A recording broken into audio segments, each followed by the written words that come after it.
ഈ തദ്ദേശ തെരഞ്ഞെടുപ്പ് ഫലം വന്നതിന് ശേഷം കോൺഗ്രസ് നേതാക്കൾക്ക് അഹങ്കാരത്തിന്റെ ഭാഷയെന്നാണ് ഡിവൈഎഫ്ഐ ദേശീയ അധ്യക്ഷൻ എ റഹീം ഇന്നലെ പറഞ്ഞത്. ഏതെങ്കിലും നേതാവ് അഹങ്കാരം പറഞ്ഞു? ഈ ചോദ്യം ചോദിക്കുന്നതിന് മുമ്പ് തന്നെ പറഞ്ഞത് എന്താ? ഈ വിജയത്തെ വിനയത്തോടുകൂടി സ്വീകരിക്കുന്നു. ജനങ്ങൾ ഏൽപ്പിച്ച ഉത്തരവാദിത്തം അത് ആ നിലയിൽ മുന്നോട്ട് കൊണ്ടുപോകും. വി ഡി സതീശനും കെ സി വേണുഗോപാലും സണ്ണി ജോസഫും രമേശ് ചെന്നിത്തലയും പാണക്കാട് തങ്ങളും എൻ കെ പ്രേമചന്ദ്രനും ഷിബു ബേബി ജോണും പി ജെ ജോസഫ് സാറും എല്ലാവരും ഇതേ ശൈലിയിലാണ് പ്രതികരിച്ചത്. ഞങ്ങൾക്ക് ഒരു അഹങ്കാരവും ഇല്ല. അഹങ്കാരം എന്താ? ഇത്രയും തോറ്റിട്ടും ഞങ്ങളുടെ പെൻഷൻ വാങ്ങിച്ച് തിന്നിട്ട് ഞങ്ങൾക്കെതിരെ വോട്ട് ചെയ്തില്ലേ എന്ന് ചോദിക്കുന്ന നേതാക്കന്മാരെയല്ലേ തിരുത്തേണ്ടത്? അവരുടെ ശൈലിയല്ലേ മാറേണ്ടത്? അതല്ലേ അവർ ശ്രദ്ധിക്കേണ്ടത്. അല്ല ഞങ്ങളെന്ത് ചെയ്ത്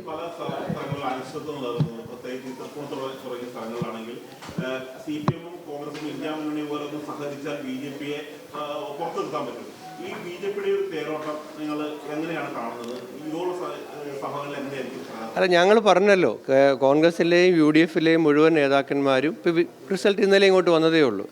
ഓരോ പ്രാദേശിക നേതൃത്വവും ഡി സി സിയുമായിട്ടും ആലോചിച്ച് തീരുമാനമെടുക്കും. സംസ്ഥാന തലത്തിൽ യു ഡി എഫിൻ്റെ മുന്നണിക്ക് തീരുമാനം ഉണ്ടായിരിക്കും.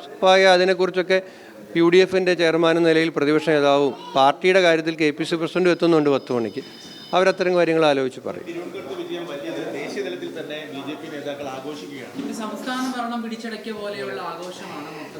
ഇന്നലെ ശ്രീ കെ സി വേണുഗോപാലിൻ്റെ ട്വീറ്റ് നാഷണൽ മീഡിയയിലെ റിപ്പോർട്ടർമാരും ശ്രദ്ധിച്ചിട്ടുണ്ടാകുമെന്ന് കരുതുന്നു. അവർക്ക് വേണമെങ്കിൽ അത് ശ്രദ്ധിച്ചിട്ട് എടുക്കാവുന്നേ ഉള്ളൂ. 19 നിന്നും 26 പഞ്ചായത്തിലേക്കുള്ള ഗ്രോത്താണ് അവർക്ക് 5 വർഷം കൊണ്ട് ഉണ്ടായത്. കേരളത്തിൽ ഈ പാവപ്പെട്ട ഡൽഹിയിലിരിക്കുന്ന നാഷണൽ മീഡിയക്കാർ അറിയുന്നുണ്ടോയെന്ന് അറിയത്തില്ല. ഒരു ജില്ലാ പഞ്ചായത്തും ഇല്ല ബി ജെ പിക്ക്. പിന്നെ ജില്ലാ പഞ്ചായത്ത് സീറ്റുകളുടെ എണ്ണത്തിൽ കാര്യമായ വർധന ഉണ്ടാക്കാൻ പറ്റിയിട്ടില്ല. മുനിസിപ്പാലിറ്റികളിൽ അവർക്ക് മുമ്പുണ്ടായിരുന്നതിൽ ചിലത് നഷ്ടപ്പെടുക പോലും ചെയ്തിട്ടുണ്ട്. ഇത്രയും വലിയ സർജി ആണെങ്കിൽ ഇപ്പോൾ പന്തളം മുനിസിപ്പാലിറ്റി അവർക്ക് ഉണ്ടായിരുന്നൊരു മുനിസിപ്പാലിറ്റിയാണ്. ചിലത് കിട്ടിയപ്പോൾ ഉണ്ടായിരുന്നത് പോയിട്ടുമുണ്ട്.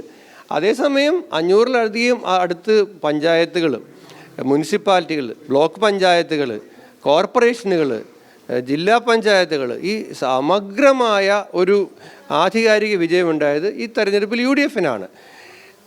എന്നാൽ ബി ജെ പിക്ക് മുനിസിപ്പാലിറ്റികളോ ബ്ലോക്ക് പഞ്ചായത്തുകളോ പിന്നെ ഒന്നും കിട്ടിയിട്ടില്ല. അവർക്ക് കഴിഞ്ഞ തവണ 40 സീറ്റ് ഉണ്ടായിരുന്നു. അത് ഇവർക്ക് അറിയില്ല എന്ന് തോന്നുന്നു.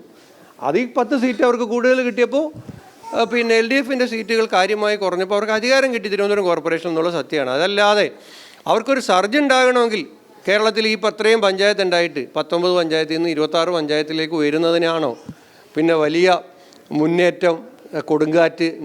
തൃശ്ശൂർ അവർ പാർലമെൻറ്റിൽ ഇപ്പോൾ ജയിച്ചില്ലേ 24-ൽ.